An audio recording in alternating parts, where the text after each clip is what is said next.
For years, one seemingly harmless question echoed through the sister wives' fandom and slowly transformed into something far more unsettling than anyone realized. What does the nanny actually do? At first, it was a joke. A meme. A throwaway line fans repeated with a wink and a laugh. People imagined her wiping down grocery bags, rearranging ornaments, or tending to an already overmanaged household. But what has emerged now suggests that the nanny was never just childcare. She was a silent witness to something far darker, a slow, methodical collapse unfolding behind closed doors. Late last night, a sealed deposition surfaced on a little-known paralegal forum, triggering a chain reaction that may finally shatter the carefully curated image surrounding Cody and Robyn Brown. According to this leak, the nanny was not merely present in the home, she was documenting it. What investigators are calling shift logs, handwritten journals allegedly kept in secret, detail behavior so alarming that they recast years of on-screen footage in an entirely new light.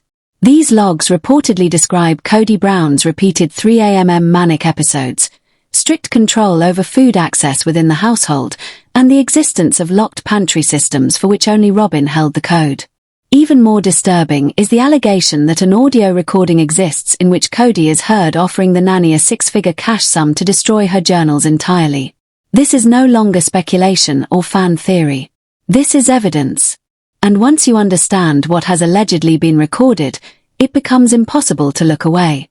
To grasp the seriousness of what has come to light, we must look beyond television narratives and into the legal system, where the truth often surfaces quietly before it ever reaches the headlines. While mainstream outlets remain focused on wedding specials and staged talkback episodes, a civil lawsuit was filed discreetly in Coconino County Superior Court under the pseudonym Jane Doe.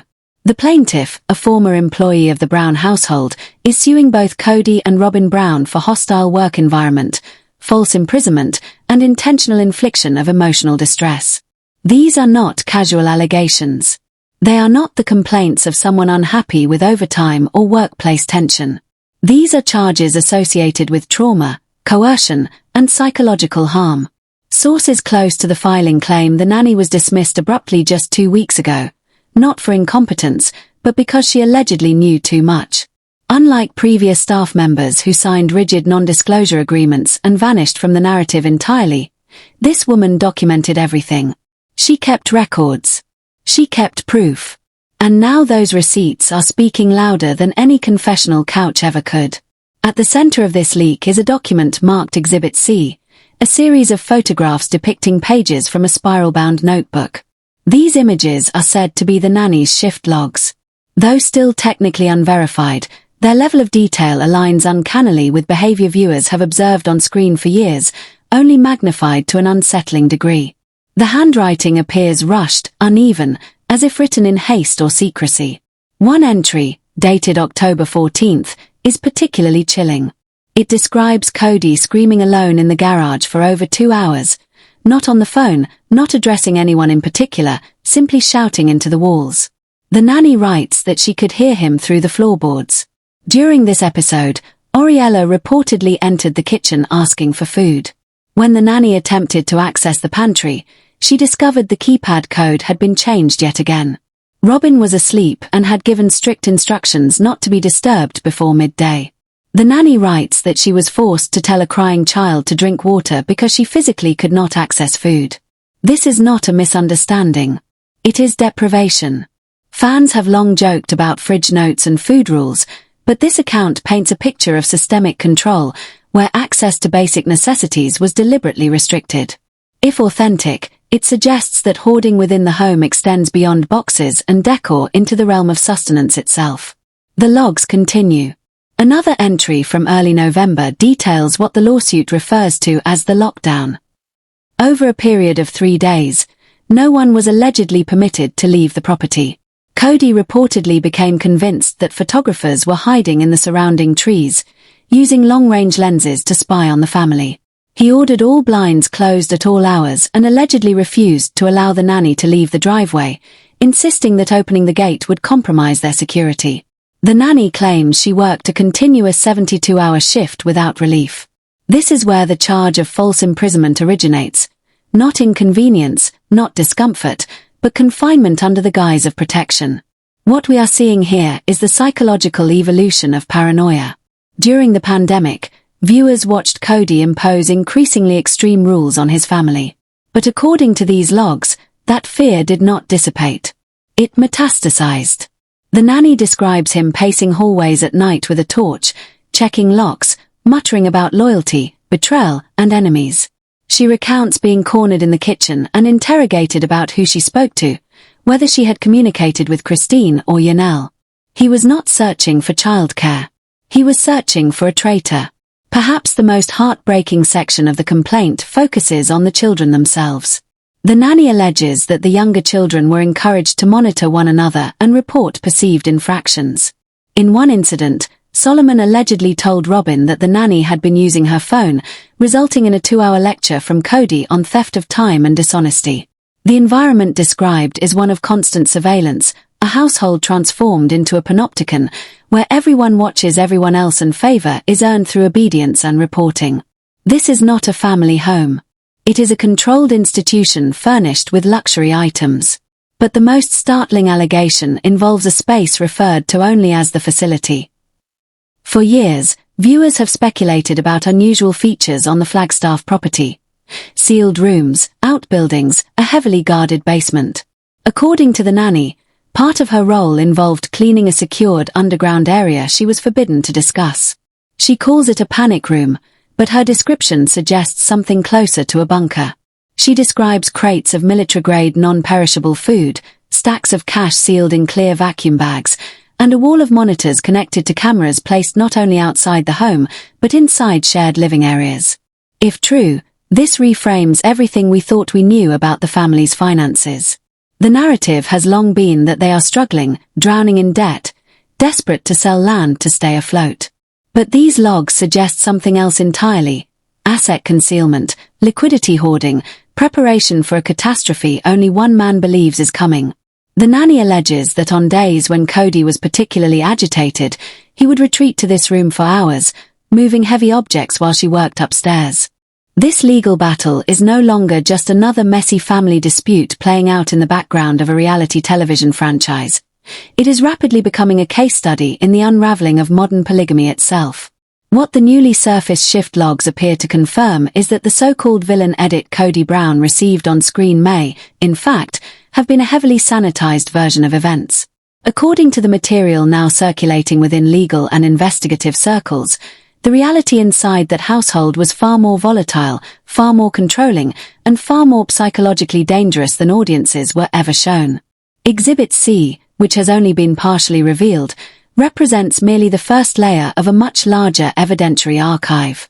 Beyond these handwritten logs lie references to burner phone records, unexplained loyalty tests involving missing jewelry, and behavioral patterns that point to a household governed by fear rather than family. As attention turns to the next tranche of evidence, one question cuts through the noise with brutal clarity.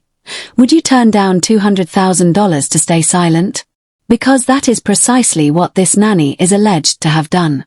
She rejected the payout, chose disclosure over comfort, and in doing so set in motion consequences that may ultimately cost Cody Brown far more than money. To understand how matters escalated to this point, investigators have focused on a single Tuesday night that appears repeatedly throughout the legal filings. While the precise date has been redacted, cross-referencing timestamps embedded within leaked audio metadata suggests the incident occurred just 3 days before the nanny was removed from the property under police supervision. In her written account, she describes the house that evening as unnervingly quiet. Oriella and Solomon had been put to bed unusually early, a deviation she noted because their routines were typically chaotic and unpredictable. Robyn was reportedly in the master suite, while Cody was alone in his office, a room the nanny had been expressly forbidden from entering under any circumstances. That night, however, the office door was not fully closed. As the nanny passed through the hallway collecting laundry, she heard Cody's voice rise, not in anger, but in a strained, urgent whisper. This was not a conversation staged for cameras or producers. It was a phone call on speaker, and the voice responding on the other end, she later stated under oath, sounded distorted and professional, with the cadence of a legal advisor rather than a family acquaintance. She claims it resembled that of a real estate attorney operating from a jurisdiction without extradition agreements. At that moment, the narrative appears to shift decisively from domestic dysfunction into territory that may carry criminal implications. According to her sworn statement, the nanny distinctly heard Cody ask how quickly assets held in trust could be liquidated without alerting the other beneficiaries. Within the context of the Brown family structure, that phrase carries a very specific meaning. The other beneficiaries would not be anonymous investors. They would be the remaining wives and the many children whose financial futures were theoretically tied to shared family assets. For years, observers have speculated about the maze of limited liability companies and trusts associated with Cody and Robyn, often assuming these structures existed to manage television income or minimize tax exposure. But this overheard exchange suggests something far more calculated. An exit strategy designed to isolate resources before others could intervene. The nanny writes that she stood frozen in place, laundry basket clutched to her chest, as Cody discussed moving physical assets, which she interpreted as cash reserves, precious metals, and artwork, to a secure location outside Arizona.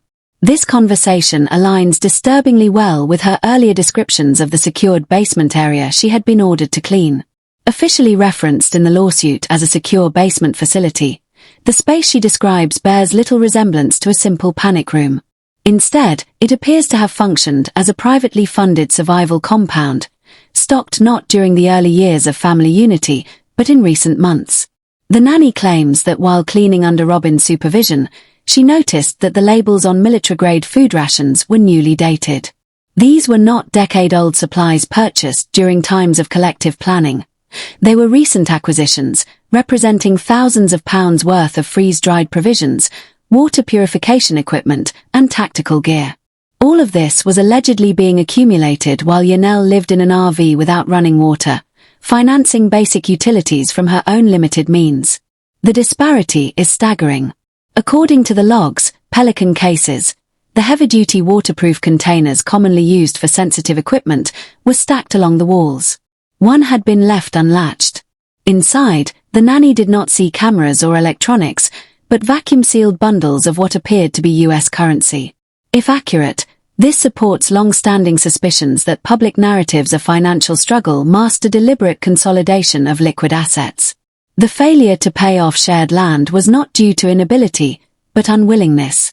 During this period, the nanny's writing takes on a noticeably conflicted tone. She documents her growing awareness that silence would make her complicit. In one entry, she writes that she is watching the family resources being stripped away in preparation for flight, and that doing nothing would amount to participation in the harm being inflicted on others. This psychological shift is crucial. It marks the moment she ceased to view herself as merely an employee and began to see herself as a witness. From there, the theory linking her to external allies becomes more plausible. The so-called David connection gains weight when examined alongside evidence referenced as Exhibit D, which includes images of a prepaid mobile phone discovered among the nanny's belongings. According to the lawsuit, Cody attempted to confiscate this device, accusing her of recording him. Online analysts who have reviewed the leaked material believe the phone served as her secure line to the outside world. Partial call logs visible in the images show repeated contact with a Utah area code. The implications are obvious. Utah is home to individuals with both the motivation and resources to orchestrate discrete evidence collection. When paired with the earlier photograph showing the nanny's car parked beside a white truck registered to a construction company linked to David Woolley, the pattern becomes difficult to dismiss as coincidence. If the nanny was transferring journal scans, audio files, or digital backups during these meetings, it would mean the evidence now emerging was secured well before her dismissal. That would explain why attempts to destroy or purchase her silence failed. The records were no longer physically within reach. They existed beyond the household, preserved and ready. This fundamentally alters the posture of the hostile work environment claim. Rather than a reactive lawsuit born of resentment, it begins to resemble the culmination of a methodical exposure effort aimed at revealing financial misconduct and systemic neglect. While Cody positioned himself publicly as a persecuted figure, the logs suggest he was, in reality, the subject of a quiet but comprehensive documentation process. He did not reach for a checkbook, nor did he offer a severance agreement processed quietly through payroll channels. Instead, he unzipped the duffel bag and revealed what the sworn statement describes as $200,000 in physical cash, tightly bound stacks of $100 notes that appeared to have been lifted directly from the secured basement supply. The offer itself was brutally simple. Take the money, sign the non-disclosure agreement, and vanish. According to the nanny's account, she was told she had never worked in the house, had never witnessed anything unusual, and was to forget the family entirely. The gravity of that moment is impossible to overstate. $200,000 is not merely generous compensation. It is life-altering money, enough to buy security, enough to disappear quietly and start again. Yet she also understood exactly what accepting it would mean. Taking that cash would have made her complicit. It would have tied her legally and morally to the concealment of potential financial misconduct and child welfare concerns, exposing her to liability should authorities ever investigate the household. Her refusal, delivered with shaking hands, marked the point at which negotiation ended and coercion began. According to the deposition, the moment she slid the bag back across the table and said she could not accept it, Cody's demeanor shifted dramatically. What had begun as desperation hardened into something far more threatening. He allegedly rose from his chair, kicked it backward, and physically positioned himself between her and the kitchen exit. She claims he told her she was not leaving until she signed, warning that he had connections within local government and could ensure she would never work in Arizona again. He accused her of espionage, suggesting she had been sent by enemies within the family. The confrontation, as described, stretched on for hours. During that time, she states she was denied access to the bathroom, deprived of her phone, and subjected to an erratic monologue that oscillated between self-pity and aggression. He framed himself as the victim of a conspiracy, then lashed out as its target, then returned to lamenting his own persecution. It was, in her words, the entirety of his volatile personality compressed into a single terrifying standoff. This is where the audio evidence becomes pivotal. Anticipating that the situation might escalate, the nanny had allegedly activated a recording device before entering the kitchen, possibly a smartwatch or concealed secondary recorder. The leaked file, which analysts have examined in detail, captures the crucial moments of that encounter.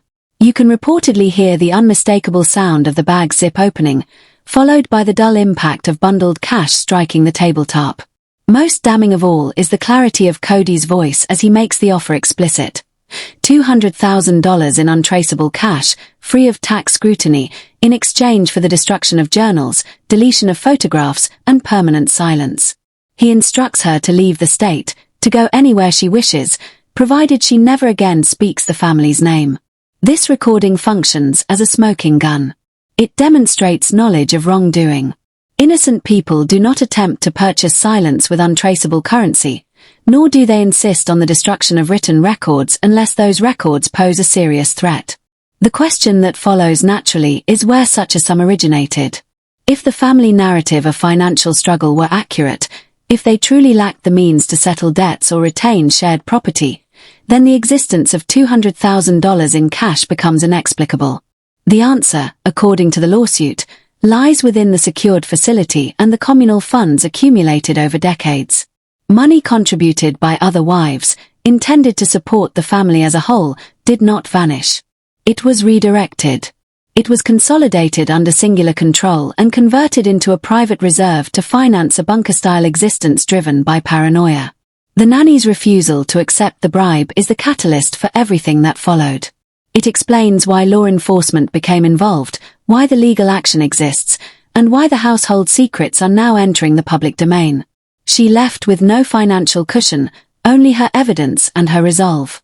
Escaping the house, however, was not immediate. As the incident escalated, the environment reportedly shifted from tense negotiation to outright captivity. According to a redacted police report later filed with the Flagstaff Police Department, the nanny expressed an immediate fear for her physical safety. Officers noted her allegation that Cody paced repeatedly between the kitchen island and the door, speaking rapidly about how she had ruined everything. His behavior, she said, was not merely angry but deeply fearful. He appeared to understand that if she exited the house carrying knowledge of the cash reserves, the secured room, and the treatment of the children, his carefully maintained public persona would collapse. Among the most explosive elements of the leak is what investigators have dubbed the 3 a.m. paranoia audio, a file that reportedly captures the final minutes of the standoff. The recording quality is muffled, consistent with being concealed in a pocket or bag, but the voice is identifiable. Cody's voice sounds strained and controlled, whispering with an intensity that is arguably more unsettling than shouting. According to the transcript, he accuses everyone around him of spying, claims to monitor communications, and threatens to destroy the nanny's reputation through litigation if she refuses to comply. He orders her to take the money and leave immediately, framing compliance as her only option. Then a second voice enters, soft yet firm, demanding to be allowed to leave. Moments later, a third voice appears, distressed and panicked, urging him to stop and warning that recording is taking place. The audio ends abruptly following a loud crash, possibly furniture being struck, after which there is silence. That silence marks the transition from private crisis to official intervention. Rather than waiting for the situation to de-escalate, the nanny reportedly used the emergency SOS function on her wearable device to alert authorities. This was not a resignation. It was an extraction. Footage obtained from a neighbor's mobile phone shows what followed. Recorded late that evening, the video depicts a single police cruiser positioned discreetly at the base of the driveway. The absence of flashing lights suggests an effort to keep the incident contained. The front door opens, and a woman emerges, carrying only a small purse. She moves quickly toward the vehicle, not holding the bag of cash, not retrieving personal belongings. A figure appears briefly in the doorway, posture aggressive, before retreating as the officer exits the cruiser and places a hand near his holster. The door slams shut. The woman enters the vehicle, and it drives away. The police report categorizes the call as a domestic disturbance with civil elements, but notes allegations of unlawful restraint. This distinction matters. It acknowledges that the nanny did not simply leave employment. She escaped a situation marked by coercion, fear, and confinement. In the days that followed, legal counsel moved swiftly. The closing statement issued by her attorneys is striking in its simplicity. Cody believed he was terminating a nanny, but in reality he activated a witness.